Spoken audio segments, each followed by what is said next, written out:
창세기 22장 20절부터 23장 9절까지지만 오늘 설교 본문은 필수 본문도 이제 사라의 죽음에 포커스를 두고 있기 때문에 23장 1절부터 9절까지만 같이 한번 읽겠습니다.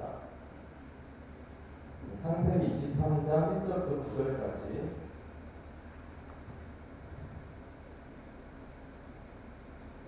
찾으시면 한 절씩 같이 교독하겠습니다. 제가 먼저 읽겠습니다. 사라가 127세를 살았으니 이것이 곧 사라가 누린 횟수라.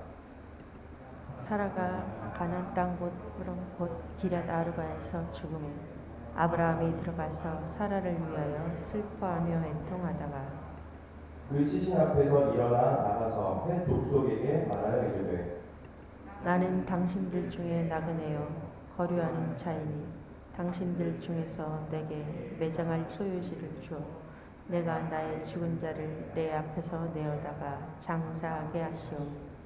헷 족속이 아브라함에게 대답하여 이르되 내 주여 들으소서. 당신은 우리 가운데 있는 하나님이 세우신 지도자이시니 우리 묘실 중에서 좋은 것을 택하여 당신의 죽은 자를 장사하소서. 우리 중에서 자기 묘실에 당신의 죽은 자 장사함을 금할 자가 없으리이다.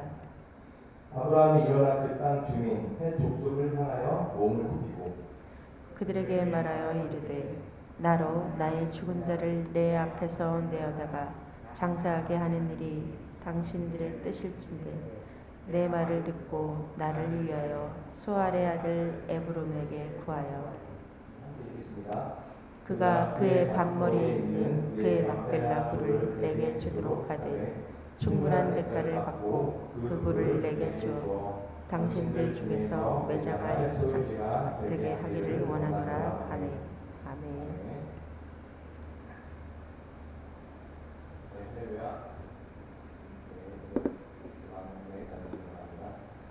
오늘 제목은 이제 사라의 죽음이죠.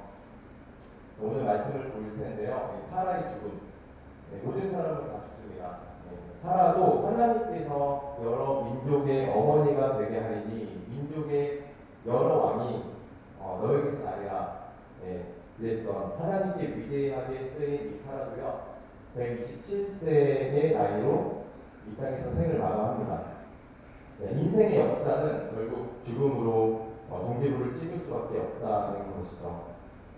오늘 본문을 보시면 아브라함은 아내 사라의 죽음을 슬퍼하면서 이제 장사 지낼 일만 생각해야 했습니다. 아브라함은 이방인의 땅을 구해서 이 사라의 매장지를 삼으려 했는데 이 헷 족속이 아브라함이 하나님이 세우신 지도자인 것을 알고 그냥 사용하십시오. 어떠한 대가도 받지 않겠습니다. 라고 했는데 이 아브라함은 공짜로 받을 생각이 없었어요. 정중하게 사양을 하고 9절에도 보시면 충분한 대가를 주고 매장할 소유지를 갖기를 원한다고 헷 족속에 말을 하면서 오늘 본문이 끝이 납니다. 오늘 본문을 보시면 그냥 가나안 땅, 이 헤브론의 매장지를 찾는 것이 자연스럽게 보이지만 우리가 좀 생각해 볼 문제가 있습니다. 당시 시대만 봐도 지금도 그런 분들이 계시지만 대부분의 경우 이 가족이 죽으면 시신을 고향으로 옮겨서 매장을 하거든요. 그곳에서 태어난 곳이니까 다시 그곳으로 돌아가라는 뜻으로 고향에 붙이는 건데 이 사라의 경우, 이 사라의 고향이 어딜까요?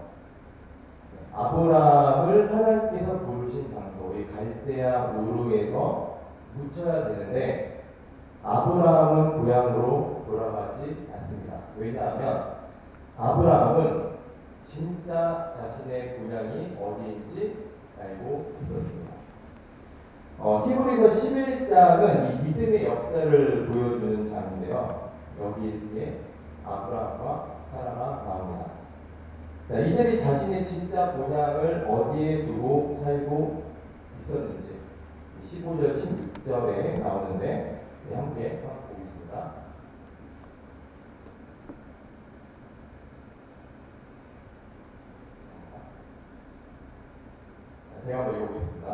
자, 그들이 나온 바 본향을 생각하였더라면 돌아갈 기회가 있었으려니와 그들이 이제는 더 나은 본향을 사모하니 곧 하늘에 있는 것이라. 자, 히브리서 이 기자는 뭐라고 표현했냐면 더 나은 본향을 그들이 사모했다. 곧 그곳이 어디예요? 하늘에 있는 것이다. 하늘나라, 믿음 있는 곳. 자, 오늘 사절에 이 아브라함이 햇족술 앞에서 자신을 어떻게 소개했냐면 나는 나그네요라고 소개했어요. 여러분, 아브라함이 굉장히 부자였거든요. 그런데 돈 많은 나그네가 어디 있겠습니까? 아브라함이 본향을 어떻게 생각하고 있냐면 나의 진짜 본향은 갈대아 우르가 아니라는 거예요. 만일 그 아브라함이 이 땅의 고향을 본향이라고 생각했다면 아브라함은 가축도 많고 노비도 많고 은과 금도 많았기 때문에 거기서 집을 짓고 살았을 텐데, 그런데도 아브라함은 땅을 사지 않고 집을 짓고 살지 않습니다. 아브라함은 하늘나라를 소망하면서 장막 생활을 합니다. 자, 그래서 나중에 이삭도 그렇고요, 이 야곱도 장막 생활을 했잖아요. 아버지를 따라서. 오늘 매장지를 찾는 이 순간뿐만 아니라 이전에도 히브리서 말씀에서 갈대아 우르에서 그들의 본향으로 삼을 기회가 있었지만 그들이 더 나은 본향을 사모하며 나아갔다라고 말해주고 있습니다. 곧 하늘에 있는 것, 하늘나라가 진짜 나의 본향이다라고 얘기해주고 있는 거죠. 여러분, 우리의 본향은 어디입니까? 우리의 본향, 나에게 주신 이 땅이 본향이라고 생각한다면요, 우리가 이 땅에 있는 것들을 추구하며 살 수밖에 없습니다. 내 시간과 내 물질을 주님을 위해서 사용할 수가 없어요. 왜냐면 내게 줄어듭니다. 사도행전 4장에 보시면 바나바가 자기의 재산을 팔아서, 토지를 팔아서, 땅을 팔아서 그 전 재산을 교회에 헌금합니다. 가난한 성도들 쓰라고. 바나바가 어떠한 삶을 살았냐면요, 하늘의 본향에 든 거예요. 이 땅의 본향을 둔 게 아니라 하늘의 본향. 그래서 그러한 삶을 살 수가 있었던 것입니다. 자, 우리가 나의 본향이 하늘나라라고 여기면요, 내가 갖고 있던 재물과 나의 시간과 심지어 나의 몸까지도 내 것이 아니라는 것을 알게 됩니다. 그래서 주님을 위해 살게 되는데 우리가 흔히 청지기라고 많이 들어보셨죠. 청지기에서. 자, 베드로전서 4장에 보시면 이렇게 말씀하십니다. 자, 하나님의 여러 가지 은혜를 맡은 선한 청지기 같이 서로 봉사하라. 이렇게 나와요. 자, 모든 교회 구성원들을 여러 가지 은혜를 맡은 선한 청지기로 묘사하고 있습니다. 주님의 청지기의 삶은요, 진짜 나의 본향은 위에 있다고 믿는 사람들이라는 거예요. 나에게 주신 재물과 시간과 내 삶은 주님의 것이라는 거죠. 오늘 잠깐만 제가 구절에 하나만 좀 제가 추가로 잠깐 말씀을 드릴 건데, 구절에 충분한 대가가 나옵니다. 햇족속이 아브라함이 그 땅의 매장지를 이렇게 구하려고 하는데 햇족속이 하나님의 사람인 줄 알고 그냥 가져가라 하는데 아브라함이 사양을 합니다. 돈 주고 사겠다. 충분한 대가를 가지고 내가 그 굴을 사겠다. 이게 신학적으로 보면 뭘 예표를 하고 있냐면요, 예수 그리스도를 예표하고 있습니다.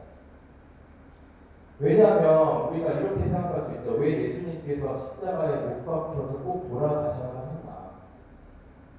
그냥 하나님이 오늘부터 너희의 죄를 사하고 영생에 주겠다라고 하시면 예수님도 돌아가시지 않고 우리도 영생을 얻고 이런 삶을 살 수 있을 건데, 왜 꼭 예수님을 십자가 못 박혀 돌아가시게 하셨냐는 거죠. 오늘 여기서 우리가 알 수가 있는 게 이 대가입니다.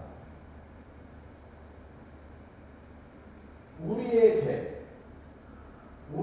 때문에 우리가 영원한 형벌을 받고 우리가 영원한 심판을 받아야 되는데 예수님께서 하나님이시지만 인간으로 내려오셔서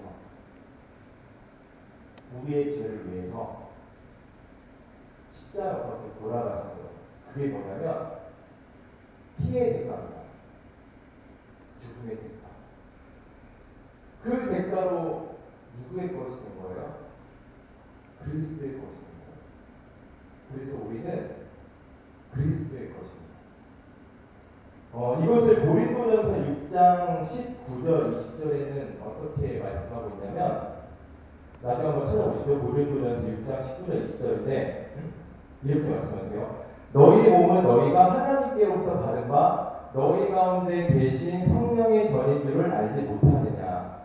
너희는 너희 자신의 것이 아니라 값으로 산 것이 되었으니 그런즉 너희 몸으로 하나님께 영광을 돌리라 라고 말씀하고 있어요.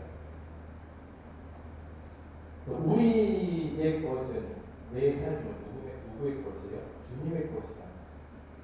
주님이 나를 사셨기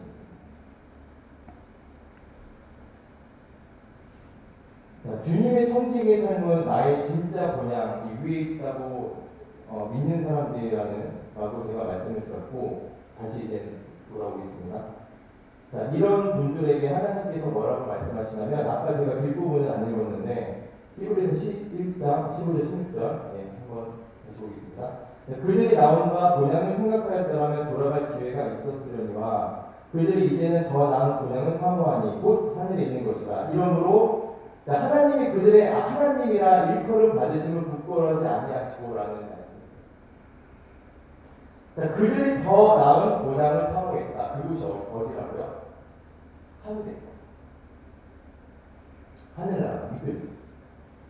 그런데 그들의 본향을 하늘에 두는 자들에게 하나님께서 뭐라고 말씀하시냐면 하나님이 그들의 하나님이라고 일컬음을 받을 때에 부끄러워하지 않으신대요. 내가 부끄러워하지 않는다. 이걸 한번 제가 예를 한번 들어보겠습니다. 저를 한번 제가 해보자면 제가 본향을 땅에 추구하지 않고 하늘에 본향을 두고 살아간다면 하나님께서 제가 나의 하나님 했을 때 하나님께서 어떻게 생각하시냐면 부끄러워하지 않으신다는 거예요. 근데 제가 하늘의 것을 추구하지 않고 하늘의 본향을 추구하지 않고 이 땅의 본향을 가지고 추구하며 살아간 상태에서 내가 나의 하나님이라고 한다면 오늘 말씀을 반대로 보자면 하나님께서 굉장히 부끄러워하신다. 자, 아브라함의 하나님, 이삭의 야곱의 하나님, 이 사람들이 뭘 추구한 사람들이죠? 믿음을 추구한 사람들입니다. 본향을 소망하며 살아가는 사람, 이 본향은 바로 위의 것을 추구하며 살아가는 사람들이라는 거예요. 내가 하늘의 본향을 두고 살아가고 있다면 내가 지금 이 믿음을 이어가는 사람들이라는 것입니다. 그래서 성경은 이 믿음의 사람들이 히브리서 11장에 여러 명 나오거든요. 근데 성경은 끝났지만 하나님 보시기에는 우리가 믿음으로 하늘의 것을 추구하며 살아갔을 때 하나님 보시기에는 성경에서 계속 이어 나간다는 거예요.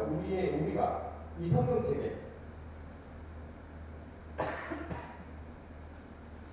이것이 믿음의 삶이라는 것입니다. 사라가 오늘 제목에 사라의 죽음인데요. 사라 어디로 갔습니까? 본향으로 갔어요. 그 사라에는 어떻게 살았죠? 사라 생전에 히브리서 11장 같지만 하늘의 본향을 추구하며 살았습니다. 우리도 마찬가지. 우리도요. 이 땅의 본향으로 살아가는 것이 아니라 하늘의 본향을 두고 살아가는 그리스도인이 되셔야 된다는 것입니다. 자, 오늘 하루도 하늘의 본향을 둔 자녀로서 하나님이 생각하시기에 아까 잠깐 예를 들었지만 나의 하나님 하셨을 때 하나님께서 전혀 부끄러워하지 않으시는 오늘 하루를 살아가시는 저와 여러분이 되시기를 소망합니다.